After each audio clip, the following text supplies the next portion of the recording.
ketika beliau mau bergabung tentu bagi kami kehormatan yang amat besar. Karena itu kami merasa mendapatkan kehormatan. Itu didukung karena ada upaya-upaya yang makin kuat bahwa misalnya pencetakan sawah baru di Merauke dan di banyak tempat mulai menunjukkan hasil yang konkret. Laporan menunjukkan bahwa pencetakan sawah baru di banyak tempat, di Merauke, dan intensifikasi sawah, perbaikan irigasi, penambahan anggaran di bidang pupuk, termasuk perbaikan benih, mulai menunjukkan hasil yang signifikan, sehingga kemungkinan di tahun 2025 pemerintah untuk tidak mengimpor beras seperti yang disampaikan oleh Presiden Prabowo bisa terjadi. Mudah-mudahan itu bisa terwujud, tapi menurut saya sih jangan dipaksakan, karena stok pangan meskipun sekarang ini longgar, cukup bagus, tetap stok pangan harus cukup kuat. Tapi waktu Pak Muzani, ini kalau Pak Muzani udah ada kabar juga soal apa, mungkin ada ini nggak sih Pak, ajakan juga Pak Jokowi untuk bergabung ke Gerindra? Ini soal kemarin Pak Prabowo G20 sama Narendra Modi bilang ada kesepakatan untuk impor beras baru India. Apakah itu sudah ada kesepakatan antara India dengan Indonesia terkait impor beras? Prinsipnya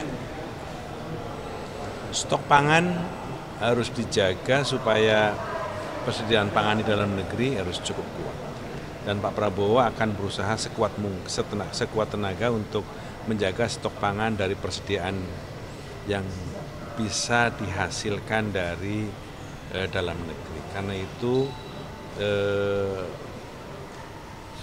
hasil panen akan dimaksimalkan dan beliau akan berusaha terus melakukan ekstensifikasi pencetakan sawah-sawah baru yang sekarang dilakukan dan intensifikasi sawah-sawah yang sudah ada dimaksimalkan, irigasi diperbaiki, benih diperbaiki, kemudian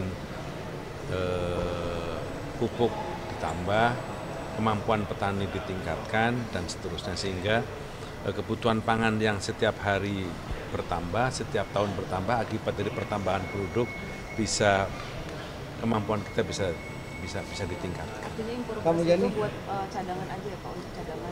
Impor beras kalau dilakukan itu hanya untuk cadangan, kalau terpaksa harus dilakukan. Tapi kalau kami perhatikan itu hanya akan dilakukan jika kondisinya terpaksa. Kalau menurut cerita teman-teman yang di kabinet itu kondisinya aman sekali. Dan sekarang kondisi stoknya paling aman. Pak Muzani, Pak, pemerintah sedang membangun masjid negara baru di IKN. Ya. Harapannya seperti apa? Ya, masjid negara baru yang sekarang sedang dibangun di IKN bagian dari sarana dan prasarana yang dibutuhkan di IKN, karena nanti kalau kita pindah di IKN, tempat ibadah bagian dari yang dibutuhkan, apalagi kan masjid adalah sarana yang menjadi kebanggaan. Karena itu kami berharap masjid yang sedang dibangun di IKN tidak terlalu lama untuk bisa diwujudkan dan bisa jadi, supaya ada ikon baru, kebanggaan baru di IKN selain istana. Kapan masjid IKN jadi? Kami akan cek, kami akan tanyakan. Apa? Lu mau nanya apa? Yang lu tanya? Kan Bapak sekjen. Enggak, lu yang sama lu nanyain siapa? Kapan Pak? Enggak, lu mau nanyain siapa? Siapa? Kapan Pak? Gerindra. Lu mau nanyain siapa? Gerindra. Oh, Gerindra. Belum. Saya juga mau. Saya udah taken. Belum turun. Alhamdulillah. Ini kapan Pak? Ya mana tahu, beres itu udah. Kan sayang Pak, anggota dapil kita nih, saya dapil 5 Bogor kosong sekarang. Lah iya belum tenang aja pasti dilantik. Gitu. Udah. Aman. Pertama, pertemuan Pak Prabowo dengan Pak Jokowi adalah pertemuan balasan dari Pak Jokowi membalas atas kunjungan Pak Prabowo ke Solo tempo hari. Itu kan dalam tradisi silaturahmi sesuatu yang biasa. Kunjung mengunjungi, balas membalas atas silaturahmi itu biasa. Pak Jokowi merasa Pak Prabowo telah mengunjungi beliau di Solo, maka Pak Jokowi merasa juga harus membalas atas silaturahmi Pak Prabowo ke Solo, maka Pak Jokowi membalas kunjungan itu dengan Pak Jokowi mengunjungi Pak Prabowo di Jakarta. Kira-kira seperti itu. Nah, apa yang dibicarakan ya yang ringan-ringan, yang enteng-enteng. Ajakan ke partai gitu nggak ada? Ajakan ke partai Gerindra kan Pak PDIP sudah bilang kalau bukan Pak Jokowi udah bukan kadernya lagi. Nah, siapa tahu Gerindra mungkin mengajak atau gimana Pak? Secara spesifik enggak. Cuman prinsipnya kan kalau Gerindra adalah partai terbuka. Partai terbuka itu artinya kita terbuka dengan jangankan orang dengan sekaliber Pak Jokowi sebagai mantan presiden yang memiliki jasa dan ketokohan yang semua orang sudah mengakui, jika beliau mau bergabung tentu bagi kami kehormatan yang amat besar. Karena itu kami merasa mendapatkan kehormatan, tentu saja. Tetapi kan akhirnya terpulang kepada beliau semua. Dan kita kan akan kongres nanti di bulan Februari 2025. Di situ mungkin ada nggak tahu apa kejadiannya gitu. Mas, Tunggulah. konflik Suriah itu nasib UN kita di sana.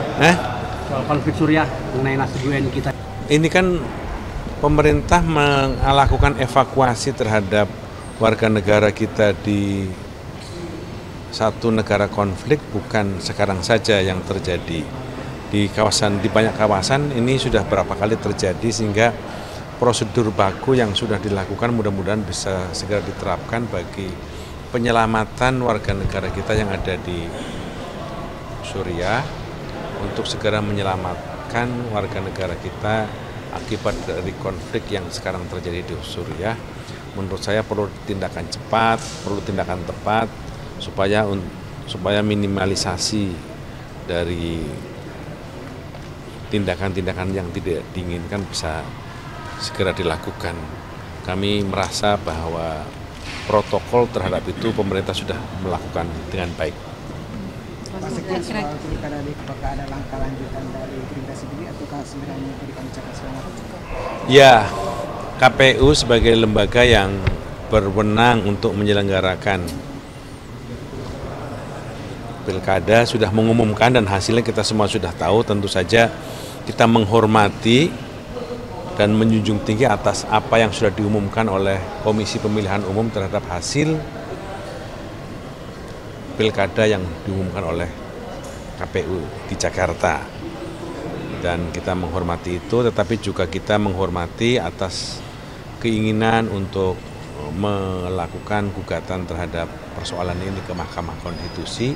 Kita menghormati, nanti proses itu biarlah nanti di Mahkamah Konstitusi yang memutuskan. Karena apapun proses itu terbuka untuk terjadi di Mahkamah Konstitusi. Kan diberi waktu 3 hari apa ya setelah Iya, sidangnya. Nah, iya makanya. Ada jadwalnya belum Pak mungkin.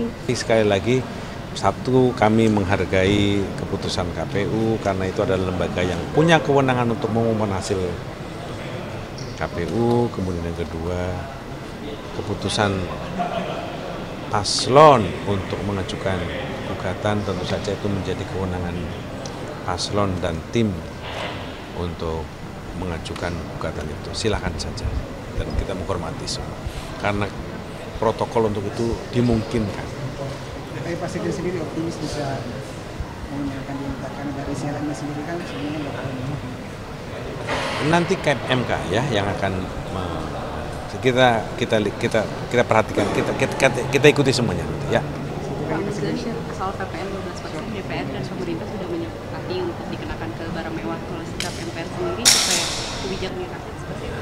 Dari kajian yang kita dapatkan begitu, artinya PPN tetap diperlakukan tapi hanya untuk barang mewah. Tidak dikenakan untuk makanan, tidak dikenakan untuk minuman, tidak dikenakan untuk transportasi, tidak dikenakan untuk kesehatan, tidak dikenakan untuk pendidikan, semua sektor yang terkait dengan kehidupan rakyat kecil tidak dikenakan PPN 12%, hanya barang mewah. Artinya tidak ada sekalipun efek tidak langsungnya tidak akan membebani rakyat. Enggak. Sebenarnya dari sisi itu nggak ada problem sebenarnya. Ya. Terima kasih. Terima kasih.